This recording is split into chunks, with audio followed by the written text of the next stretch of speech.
આજે 13 સપ્ટેમ્બર 2024 શુક્રવારનો દિવસ છે.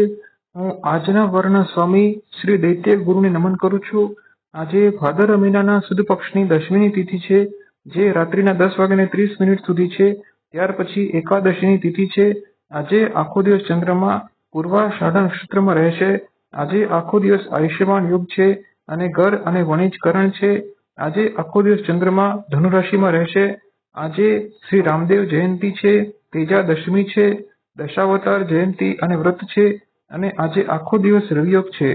આજે અભિજીત મુહૂર્તનો સમય બપોરના 12 વાગ્યાથી બપોરના 12:30 સુધીનો હતો. કોઈ પણ નવું અને શુભ કાર્ય જે પ્રત્યેક કાર્યથી ચિરકાળ સુધી લાભ લેવો હોય તે પ્રત્યેક કાર્યને આ અભિજીત મુહૂર્તમાં કરવું જોઈએ. આજે રાહુકાળનો સમય સવારના 10:30 થી બપોરના 12 વાગ્યા સુધી હતો. કોઈ પણ નવું કાર્ય આ રાહુકાળમાં કરવું જોઈએ નહીં. આજે દિશાશુલ નૈઋત્ય અને પશ્ચિમ દિશાની તરફ છે. કોઈ પણ નવી યાત્રા આ દિશા પ્રારંભ કરવી જોઈએ નહીં અને જો યાત્રા આવશ્યક હોય તો શુક્રવારે ઘી ખાઈને યાત્રા કરવી જોઈએ. આજે શુક્રવાર છે અને શુક્રવાર એક શુભ ગ્રહ શુક્ર દ્વારા સૂચન કરવામાં આવે છે અને આજે આખો દિવસ ચંદ્રમાં પૂર્વાષાઢા નક્ષત્રમાં રહેવાના છે. આ નક્ષત્રનો સમીગ્રહ પણ શુક્ર હોય છે, તેથી આજે શુક્ર ગ્રહનો પ્રભાવ બમણો છે. તેથી આજનો આખો દિવસ બધી રાશિ વ્યક્તિ માટે સારો જઈ શકે છે.